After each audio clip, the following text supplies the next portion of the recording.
नमस्कार, शून्यकाल के इस खास कार्यक्रम में आप सभी का स्वागत है। मैं हूं डॉक्टर अवधेश मिश्रा। छत्तीसगढ़ में मीसाबंदी पेंशन को लेके, सम्मान निधि को लेके सियासत लगातार होती है। 2008 में जब इसकी शुरुआत हुई तब से लेके आज दिनांक तक लगातार इस पर सियासत होती है। बीच में 2018 में सत्ता का परिवर्तन हुआ, कांग्रेस पार्टी सत्ता में आई, 2019 में इसे बंद कर दिया गया, लेकिन फिर से एक बार 23 में बीजेपी की सरकार आते ही इसे शुरू किया गया। लेकिन विवादों के साए में, राजनीतिक बयानबाजियों के साए में ये योजना, अभियान या यूं कहे ये पेंशन जो है वो हमेशा से रहा है। कांग्रेस कहती है कि बीजेपी केवल अपने लोगों को उपकृत करने के लिए इस तरह से पेंशन देने का काम कर रही है, इनका कोई भी राष्ट्रहित में योगदान नहीं है। तो पलट बीजेपी कहती है कि उस समय जो आपातकाल लगा वो देश के लिए लोगों को अपना बलिदान देना था, चाहे वो मानसिक तौर पे हो, शारीरिक हो या फिर जेलों में बंद होके हो। तो कुल मिला के कि छत्तीसगढ़ में आखिरकार क्यों इतना विवाद और इसका परिणाम क्या होगा, आज इसी गंभीर विषय पे करेंगे चर्चा। लेकिन उससे पहले देख लीजिए एक खास रिपोर्ट। भारतीय लोकतंत्र के इतिहास में आपातकाल एक ऐसा दौर था जिसने देश की राजनीतिक दिशा और दशा को हमेशा के लिए बदल दिया। छत्तीसगढ़ की सियासत में भी उस दौर के तपते हुए संघर्ष की आंच आज तक महसूस की जाती है, जिसका सबसे बड़ा प्रमाण मीसाबंदियों को लेकर होने वाली राजनीति है। आपातकाल के दौरान जेलों में बंद रहे नागरिकों को सम्मान और आर्थिक सहायता देने का विषय राज्य में नीतिगत फैसलों से कहीं ज्यादा वैचारिक वर्चस्व की जंग बन चुका है।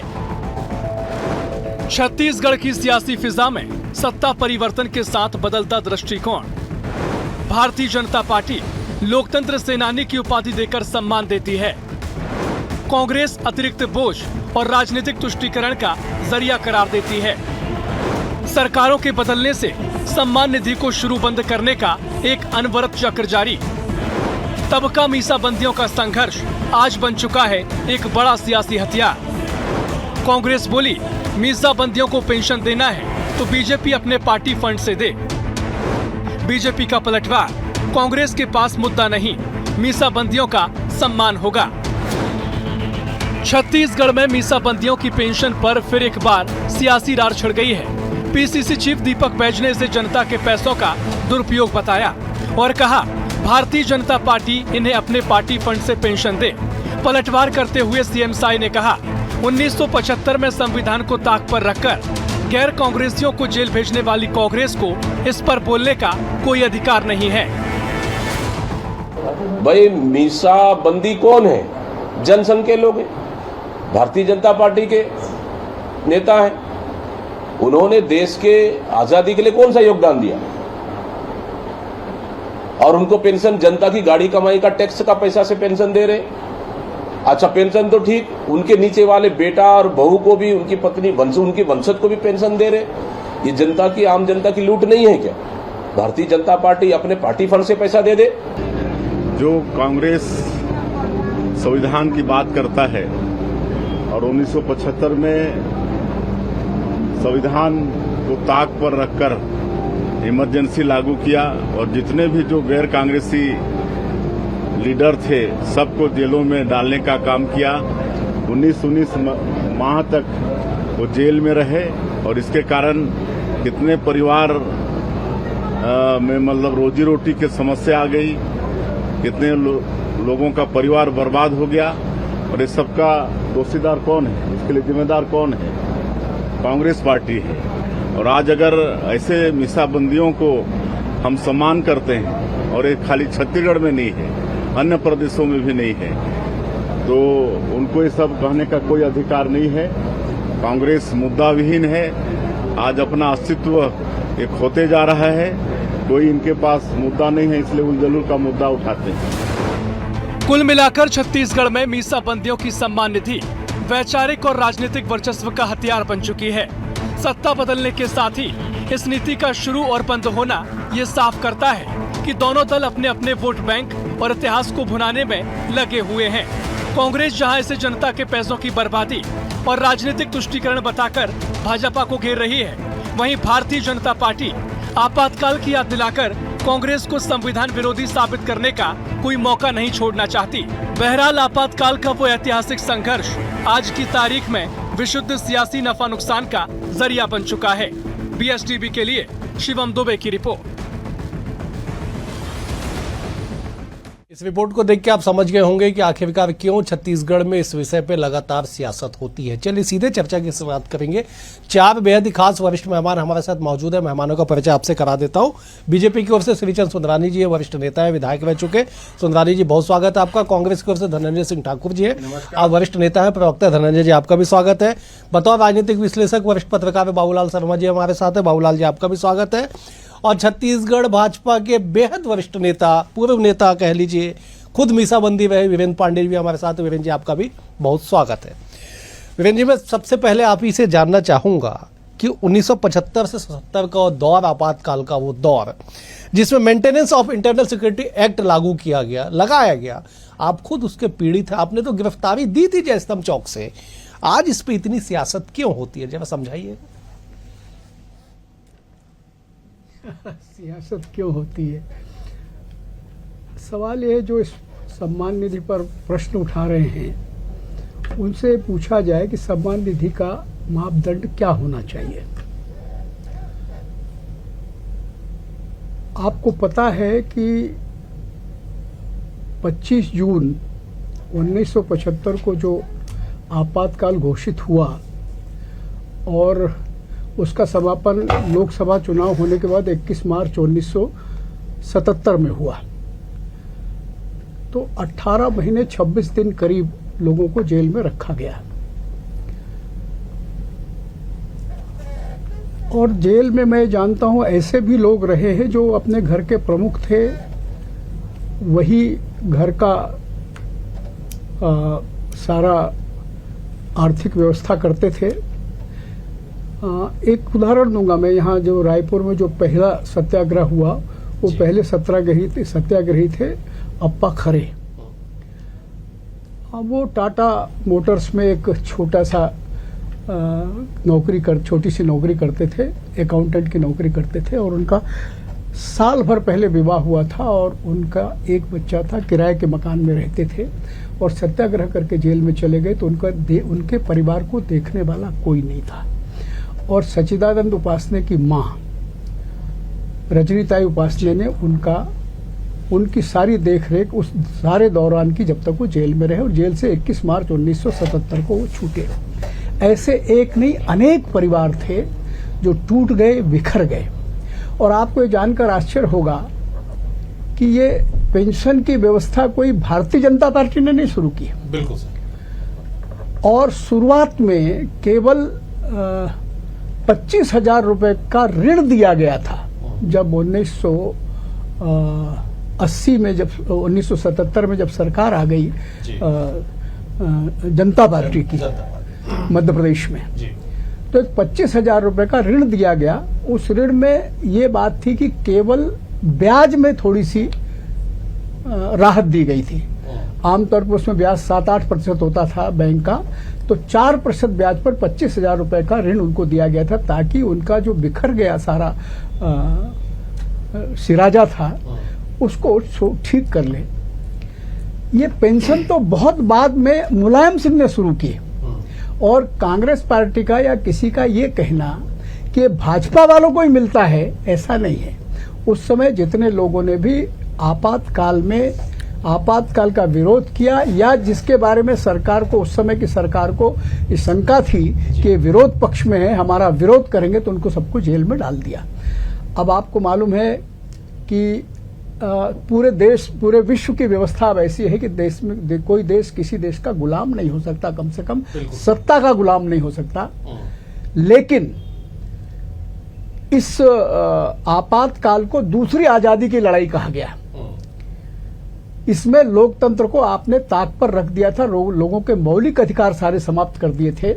और आज जो लोग ये बात कह रहे हैं कि इनको पेंशन क्यों दी जा रही है, इनको सम्मान निधि क्यों दी जा रही है, अगर उस आपातकाल के खिलाफ नहीं खड़े होते और देश में तानाशाही हो जाती, तो आज किसी को कुछ कहने की नौबत नहीं रहती। तो ये जो लड़ाई है आपातकाल के विरोध में, लोकतंत्र की लड़ाई, इस लड़ाई को आजादी के लड़ाई के समकक्ष रखा जा सकता है। ठीक है, ठीक है। बस एक और सवाल मैं आपसे लेता हूं, फिर मैं लौटूंगा। क्या उस दौर के 50 साल बीतने के बाद मौजूदा स्थिति में क्या इस सम्मान निधि की आवश्यकता है उन परिवारों को, उनके वंशजों को, या यूं कहे उनके जो उनके आश्रित हैं, उनके परिजनों को, आज 50 साल बीतने के बाद? देखिए, मैं तो हर प्रकार के इस प्रकार के मैं व्यक्तिगत रूप से इसके विरोध में हूँ। शायद भूपेश बघेल ने कहा ना कि अपने पार्टी से देना चाहिए, दीपक बैज जी ने कहा, कांग्रेस पार्टी ने कहा। मैं एक दूसरा प्रश्न उठाता हूं। ये मैं भी बैठा हूं और श्रीचंद भी बैठे हुए हैं। जो आदमी एक बार एक दिन के लिए भी विधायक हो गया, बिल्कुल उसको 98,300 रुपए की पेंशन मिलेगी। बिल्कुल ठीक है, समय समय बढ़ता जाएगा। और नहीं बढ़ कैसा रहा है वो भी मैं बताता हूं आपको। रमन सिंह के समय में 2008 में 16,000 रुपए थी जी, 2015 में 35,000 हुई, मतलब दुगने से ज्यादा हो गई 7 साल के अंदर। ठीक है, और जब भूपेश बघेल आए तो उसने पहले उसको 50,000 किया 2020 में, और 2023 में सरकार जाने के तत्काल पहले उसको 98,300 एक बार वाले के लिए, एक बार से अधिक जो है तो हर साल का 1,000 रुपया। ये क्यों देना चाहिए, ये प्रश्न भी उठेगा। ठीक है। और आजादी की लड़ाई को तो कितने साल हो गए, 77 बरस हो गए, आज भी उनके परिवार को दे रहे हैं ना आप। उनके परिवार को पेंशन नहीं दे रहे हैं तो उनको आरक्षण दे रहे हैं, नौकरियों में आरक्षण दे रहे हैं, मेडिकल कॉलेज में आरक्षण दे रहे हैं। ये देना केवल इस बात के लिए है कि आप ये दे करके दो बातें तय करते हैं। एक तो उस परिवार ने जो दुख झेले, जो मानसिक प्रताड़ना, जैसे हम लोग जेल में थे तो जेल में शारीरिक प्रताड़नाएं तो कम थी, हालांकि लाठीचार्ज भी हुआ। हम जैसे लोगों को आइसोलेशन सेल, जिसको गुनाह खाना बोलते हैं, जब फांसी के कैदी और सबसे खराब कैदियों को रखा जाता है, वहां पर भी हमको 3-3 महीने रखा। तो मानसिक और शारीरिक दोनों प्रकार की यातनाएं सही लोगों ने, यही उस समय भी हुआ, आजादी के समय में भी। तो ये दे करके उस परिवार की आर्थिक स्थिति को ठीक संभालना, और दूसरा लोगों में संदेश देना कि भाई कभी ऐसा मौका आ जाए तो लोग लड़ाई के लिए तैयार रहें, क्योंकि उसका सम्मान मिलता है। ठीक है, बाबूलाल जी जरा बताइएगा बहुत संक्षेप में इसलिए क्योंकि खुद वीरेंद्र पांडे जी मौजूद है स्टूडियो में और बहुत विस्तार से, बहुत व्यापक तौर पे उन्होंने तमाम बातें रखी हैं। क्या इस मामले पे सियासत होना चाहिए? बाबूलाल जी, बहुत सीधा सवाल है। देखिए, सियासत का विषय जैसा वीरेंद्र भैया ने बताया अभी कि उनको क्यों देना चाहिए, बिल्कुल सही प्रसंग है। बहुत सारे और भी ऐसे फंड्स हैं जो दिए जाते हैं, इस पर ये प्रश्न लगाया जा सकता है। देखिए, ये भारतीय जनता पार्टी का मामला है। भारतीय जनता पार्टी ही और उसके समर्थक ही ये मानते हैं कि उन्होंने आपातकाल की लड़ाई आजादी की दूसरी लड़ाई के रूप में दूसरी आजादी की लड़ाई लड़ी है। कांग्रेस नहीं मानती, अन्य लोग नहीं मानते। बुद्धिजीवियों में भी आधे लोग होंगे जो आधे मानते हैं, आधे नहीं मानते। इस तरह की स्थिति है, मैंने 50-50, 40-60 ऐसी स्थिति में है।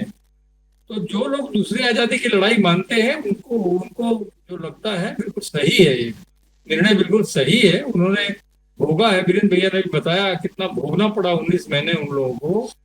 जैसे अंग्रेजों से आजादी की लड़ाई में हम लोगों ने भोगता है, हमारे भारतीय लोगों ने, उसी तरह अब अपनों से आजादी की लड़ाई में लड़ना पड़ा, आपातकाल से लड़ना पड़ा, अपनों से आजादी की स्थिति पैदा हुई। ये दो भाग की बात है, दो मत है इसके अंदर में। दोनों मतों में अलग अलग है, कुछ लोग मानते हैं, कुछ लोग नहीं मानते। भारतीय जनता पार्टी का विषय है ये। और अगर कांग्रेस की सरकार आती है तो निश्चित रूप से जैसे पहले हुआ था, मीसाबंदी को जो मिलता था भत्ता या जो भी मुआवजा मिलता था वो बंद कर दिया गया था। उसी तरह फिर कभी सरकार आएगी तो फिर बंद हो जाएगा। ये ऐसा मुद्दा है। और जहां तक स्वतंत्रता संग्राम से, चलिए ठीक है बाबूलाल जी, मैं लौटता हूँ आपके पास। आपने बड़ी बात कही कि फिर कभी कांग्रेस की सरकार आएगी तो फिर इस पे फिर से पुनर्विचार किया जाएगा। धनंजय जी, क्यों ऐसा लगता है कांग्रेस पार्टी को कि पार्टी फंड से बीजेपी को यह सम्मान निधि देना चाहिए? दीपक बैज जी ने कहा, लेकिन क्यों देना चाहिए? क्यों आप लोगों को ऐसा लगता है? देखिए उदय जी, अभी बहुत सारी जो बातें हैं वरिष्ठ नेता वीरेंद्र पांडे जी ने बताने का यहाँ पे काम किया और साफ तौर पर उन्होंने एक चीज भी कहा है कि सरकार ने जो आपातकाल लगाया, सरकार के जो नीतियां थी उसके खिलाफ ये आंदोलन था। आप किसी भी सरकार के खिलाफ हो सकते हैं, आज भी होता है आंदोलन। तो क्या ऐसी कोई संविधान में व्यवस्था है कि राजनीतिक दल के लोग अगर किसी सरकार के खिलाफ आंदोलन करेंगे, किसी सरकार के खिलाफ चलते आंदोलन में जेल जाएंगे, तो क्या इस संविधान में ऐसी व्यवस्था है कि उनको पेंशन दिया जाएगा? जैसे मैंने अभी पढ़ रहा था, पेंशन देने की जो स्कीम है उसको 1 महीना हो या 1 दिन जेल में रहेंगे उसको 8,000 रुपए पेंशन दिया जाएगा स्टार्टिंग में, उसके ज्यादा वालों को 25,000 रुपए। अगर ऐसी राजनीतिक दल के लोगों को ऐसा पेंशन मिलना है तो मैं समझता हूं कि अभी तो छत्तीसगढ़ में रमन सरकार के दौरान कई निर्दोष आदिवासियों को जेल में बंद किया गया था। आज भी कुछ आदिवासी जेल में हैं, षड्यंत्र बंद किया गया, वो भी अपने परिवार के मुखिया हैं, उनका भी परिवार तबाह हुआ है। विष्णु साय जी तो आदिवासी वर्ग के नेता है ना, तो क्या विष्णु साय जी को बताना चाहिए कि उन आदिवासी वर्ग के परिवार के लोगों को भी जेल में जो बंद है, जिनको रमन सिंह की सरकार ने, भारतीय जनता पार्टी सरकार ने जेल में बंद किया, क्या उनको पेंशन देंगे, हर्जाना देंगे? बहुत सारे ऐसे मसले हैं ना। दिल्ली में किसान आंदोलन चला, उसमें कई लोगों को जेल में बंद किया गया, क्योंकि 1 दिन से 1 महीने की बात भी है ना उसमें, इसलिए बोल रहा हूं मैं। बिल्कुल। कई सारे कांग्रेस के नेता ने जो नरेंद्र मोदी सरकार के विरोध में खड़े होते, कई लोगों को जेल में डाला जा रहा है। कई पत्रकारों को सरकार के खिलाफ सवाल उठाने पर भी जेल में डाला गया है। यही छत्तीसगढ़ में भी हुआ है। अगर राजनीतिक दल या सरकार के खिलाफ कोई आंदोलन होता है तो हर कोई मानता नहीं सरकार की गुलामी के खिलाफ हम आंदोलन कर रहे हैं, हर कोई मानता है गलत नीतियों के खिलाफ आंदोलन कर रहे हैं। ठीक है, एक ही बार की बात नहीं। अगर आज कांग्रेस विपक्ष में है, कल बीजेपी विपक्ष में, तो वो भी सरकार के खिलाफ आंदोलन जो करेंगे उसको बोलेंगे आजादी, हम भी कर रहे हैं आजादी। तो क्या ऐसी कोई व्यवस्था है? आप सिर्फ भारतीय जनता पार्टी के लोगों को उपकृत करने के लिए इस प्रदेश के गरीब आदमी, मजदूर, किसान, व्यापारी, इनसे मिले टैक्स को आप पेंशन के रूप में देना चाहते हैं? सरकारी खजाने को कहीं के दो। एक सेकंड, अगर आपको लगता है कि अपने लोग सम्मान देना चाहिए मुझे, तो आपको भाजपा फंड देना चाहिए, दीपक जी का। दूसरी बात, विष्णुदेव साय जी को यह बताना चाहिए कि भारतीय जनता पार्टी में वरिष्ठ नेता है वीरेंद्र पांडे जी, अभी शायद भाजपा से उनसे क्या संबंध नहीं मालूम, उनका कितना भाजपा में सम्मान करते हैं। ठीक है, ये व्यक्तिगत मामला है। व्यक्तिगत क्यों भाई, आप सम्मान की बात कर रहे हो भाई, वो भी तो लोकतांत्रिक सेनानी है। ठीक है, तो जो भाजपा खुद अपने सेनानियों को सम्मान नहीं कर पा रही है, वो सरकारी खजाने देना चाहते हैं। वीरेंद्र पांडे जी कहा बंद होना चाहिए, उन्होंने एक बात कहा, ये सब के विरोध में है पांडे जी। नहीं, व्यक्तिगत उन्होंने कहा कि मैं व्यक्तिगत मेरा मत है कि नहीं होना। ठीक है, चलिए मैं आ रहा हूं धनंजय जी, मुझे एक बार सुंदरानी जी के पास जाए। सुंदरानी जी, धनंजय जी जो तर्क दे रहे हैं कि राजनीति में विरोध करना मतलब कि आप पेंशन के हकदार होंगे, लेकिन यह भी यथार्थ सच है कि भारत देश में 3 बार आपातकाल लगा, 2 बार युद्ध के समय में और 1 बार राजनीतिक कारणों से कह लीजिए या सरकार की नीतियों के खिलाफ जो स्थितियां हुई जिसमें मीसाबंदी एक्ट लगाया गया, उसके बाद आज तक देश में आपातकाल नहीं लगा है। सरकारों का विरोध आप लोगों ने भी बतौर विपक्ष किया, कांग्रेस भी बतौर विपक्ष कर रही है। तो इस तर्क से आप कितना इत्तेफाक रखते हैं? और बड़ी बात कि अगर आपको सम्मान देना है तो पार्टी फंड से दे दीजिए, क्योंकि मुश्किल से 350 की संख्या में तकरीबन 343 या 350 की संख्या है छत्तीसगढ़ में। डॉक्टर अवधेश जी, धनंजय भाई ने जो तर्क रखे कि राजनीतिक दलों के कार्यकर्ता आंदोलन करते रहते हैं और उनको पेंशन मिलनी चाहिए या इस प्रकार से मिलना का प्रस्ताव कर रहे हैं, तो कहीं मैं ये कह रहा हूं कि भारतीय जनता पार्टी की सरकार ने कभी किसी आंदोलनकारी को, सर्वाधिक आंदोलन तो कांग्रेस सरकार के खिलाफ भारतीय जनता पार्टी और जनसंघ के कार्यकर्ताओं ने किया। मैं स्वयं 50 बार जेल गया हूं। आदरणीय वीरेंद्र पांडे जी मेरे राजनीतिक गुरु रहे। मैं 13 दिन एक बार टेल्टा रेल रोको आंदोलन में जेल रहा हूं, 4 दिन योगी जी की सरकार में रहा हूं और 1-1, 2-2 दिन की जेल तो 40-50 बार रहा हूं। तो क्या हम पेंशन ले रहे हैं या हमको पेंशन मिल रही है क्या?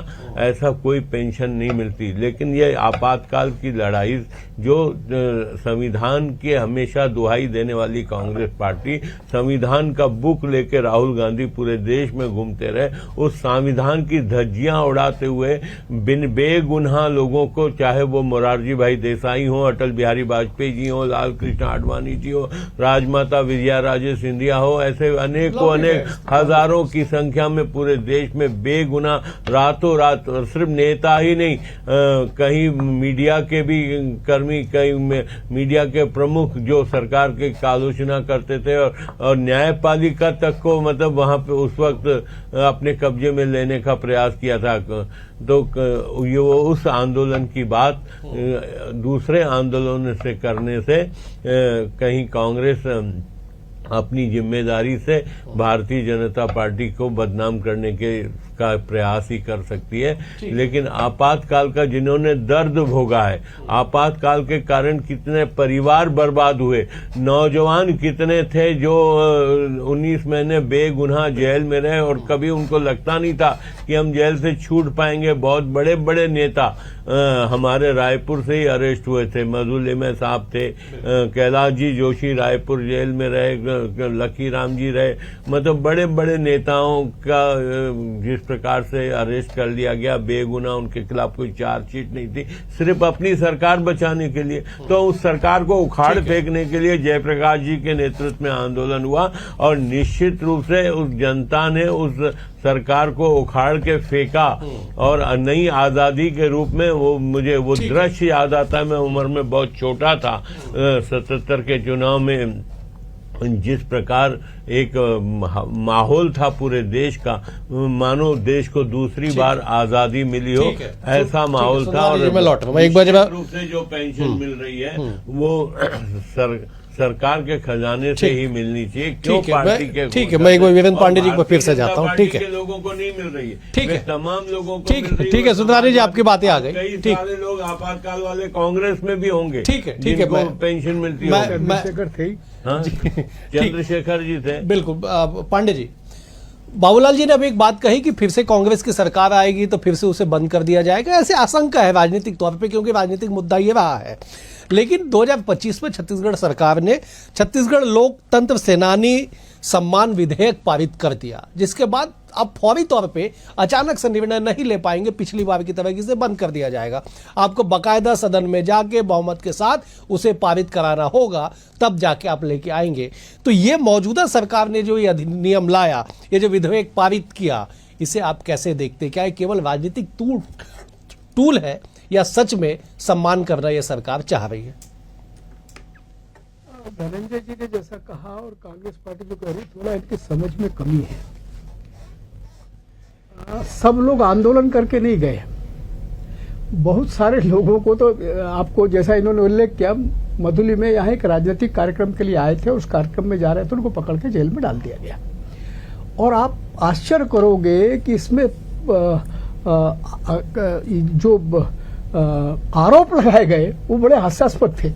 क्या आरोप लगाए गए थे? ये टेलीफोन के खंभे में चढ़कर टेलीफोन का तार इन्होंने काटा, फिर किसी को कहा कि उन्होंने रेलवे में जाकर के गड़बड़ की, जो कि आधारहीन सारे मामले थे, और उठा के आपने जेल में बंद कर दिया और सारे नागरिक अधिकारों को, मौलिक अधिकारों को समाप्त कर दिया गया। तो ये मौलिक अधिकारों की और लोकतंत्र की बहाली का आंदोलन था ये, और ये इसीलिए इसको दूसरी आजादी कहा गया। पहली आजादी अंग्रेजों के सत्ता से बाहर करने की आजादी, और दूसरी आजादी लोकतंत्र की बहाली की आजादी, लड़ाई थी ये। दूसरी बात आपने कहा, यहाँ पर अब विधेयक पारित हुआ, तो पिछली बार जब रमन सिंह ने इसको लागू किया था तब एक शासकीय आदेश से लागू कर दिया था, इसलिए उसको शासकीय आदेश से पलटना संभव हो गया था। मध्य प्रदेश में पहले ही विधानसभा से पारित हो गया था, और जब कांग्रेस की सरकार ने उसको खत्म किया तो कोर्ट ने उसको फिर से बहाल किया। बिल्कुल सर। तो इसका मतलब कोर्ट ने भी इस बात को माना कि इस प्रकार के लोगों को सम्मानित किया जा सकता। और जो मैंने बात कही, सम्मान करने के पीछे कोई पैसा देने का मामला नहीं था। ये बात ठीक था कि जिन लोगों का परिवार बिखर गया, स्थिति खराब हो गई, उनके लिए कुछ मदद हो गई, लेकिन आगे कभी इस प्रकार का संकट, केवल लोकतंत्र पर संकट आ जाए, आजादी पर संकट आ जाए, या किसी प्रकार का संकट आ जाए, तो लोग खड़े होना चाहिए और देश का लोकतंत्र बहाल होना चाहिए। बहुत संक्षेप में जवाब दीजिएगा, क्या ये राजनीतिक मुद्दा जो है उसके अलावा सच में कुछ है, या केवल वोट बैंक या राजनीतिक मुद्दा है ये? बहुत संक्षेप में जवाब दीजिए। कांग्रेस पार्टी के पास कोई काम बचा नहीं, न कांग्रेस पार्टी के प्रदेश अध्यक्ष के पास कोई काम है, न कोई इनके पास मुद्दे हैं सरकार के खिलाफ लड़ने। सरकार के खिलाफ लड़ने के पास इनके पास कोई मुद्दे नहीं है। ये अनावश्यक मुद्दे उठाकर कहीं न कहीं सरकार को कटघरे में खड़ा करना चाहते हैं, जिनसे कोई वास्ता कांग्रेस पार्टी का नहीं है। कांग्रेस पार्टी के समय में पेंशन मिला है, कोर्ट के आदेश से मिला है, तो आज इसको तुल देने की जरूरत नहीं थी। लेकिन जवाब दीजिएगा कि कोर्ट के निर्णय के बाद, ठीक है, बहुमत के आधार पर विधानसभा में विधेयक पारित होने के बाद अगर सम्मान निधि दिया जाए तो फिर उस पर सियासत क्यों? बहुत संक्षेप में जवाब दीजिएगा। इसलिए कि सरकारी खजाने को संघी और भाजपाइयों के जो है उनको पर लुटाया जा रहा है। भाई आपने यहाँ बेरोजगारी भत्ता 2500 बंद कर दिया, बिजली बिल में 400 यूनिट की सुविधा आपने बंद कर दी, रजिस्ट्री का जो 30% छूट था उसको आपने बंद कर दिया, महंगाई चरम सीमा पर, रोजगार देने के लिए पैसा नहीं है। लेकिन आपको अपने नहीं, जो किसने बोल दिया भैया? किसने बोल दिया? नहीं, आप ये बताइए ना, किसने बोल दिया? आप बेवजह की बातें हमेशा आप जिसमें किसानों के खून पैसे की कमाई है। नहीं, किसानों को 3100 रुपए आपके किस राज्य में मिल रहा है? पैसे को संघी भाजपाइयों को पालने के लिए उड़ाया जा रहा है और प्रदेश का युवा रोजगार के लिए तरस रहा है, प्रदेश की महिलाएं तरस रही है, प्रदेश में बिजली मिल रहा है। लेकिन मुझे समाप्त करना होगा, ठीक है। धनंजय जी, सुंदरानी जी, धनंजय जी, सुंदरानी जी, मुझे समाप्त करना होगा, ठीक है। मुझे, ठीक है, मुझे, ठीक है। धनंजय जी, धनंजय जी, धनंजय जी, मुझे समाप्त करना होगा। आप, ठीक है, सुंदरानी जी, ठीक है, ठीक है। आप चारों मेहमानों का बेहद शुक्रिया, आप चारों मेहमानों का बेहद शुक्रिया। सुंदरानी जी, आपका शुक्रिया, ठीक है, ठीक है। सुंदरानी जी, मुझे समाप्त करना होगा, ठीक है, मुझे समाप्त करना होगा। धनंजय जी, मुझे समाप्त करना होगा, ठीक है, ठीक है, ठीक है, मुझे समाप्त करना होगा। आप चारों मेहमानों का बेहद शुक्रिया, ठीक है। मुझे समाप्त करना होगा।